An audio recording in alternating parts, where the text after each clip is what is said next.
Hi friends, నేను మీ Brahmi. Please subscribe చేయండి. చూసిన ప్రతి ఒక్కరూ. మనకి ₹1,00,00,000 ఆస్తున్నా సరే దానితో కొనలేని ఆనందం ఏదైనా ఉంది అంటే నాకు ఆ డబ్బులతో బయట ఎన్ని పండ్లైనా ఎన్ని కూరగాయలైనా కొన్నా సరే రాని ఆనందం నా చేతులతో నేను పండించుకొని తిన్న ఒక్క పండుతో సమానం. అంత టేస్టీ ఉంటాయి. ఆ ఆనందమే వేరు, ఆ సంతోషమే వేరు.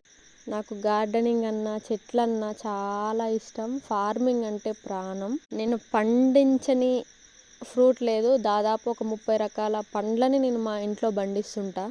అందులో ఇప్పుడున్నవి ఇవి కొన్ని. కోతుల నుండి, పిట్టల నుండి, చిలకల నుండి, ఉడతల నుండి కాపాడుకొని లాస్ట్కి మన చేతికొచ్చేది కొంచెమే అయినా సరే ఆ కొంచెంలోనే చాలా సంతోషం ఉంటుంది. మా ఇల్లు కాదు, ఇదొక అడవి. ప్లీజ్ మీరు ఎంత బిజీ ఉన్నా సరే కనీసం ఒక్క మొక్కనైనా నాటండి, దాని ప్రతిఫలం చూడండి.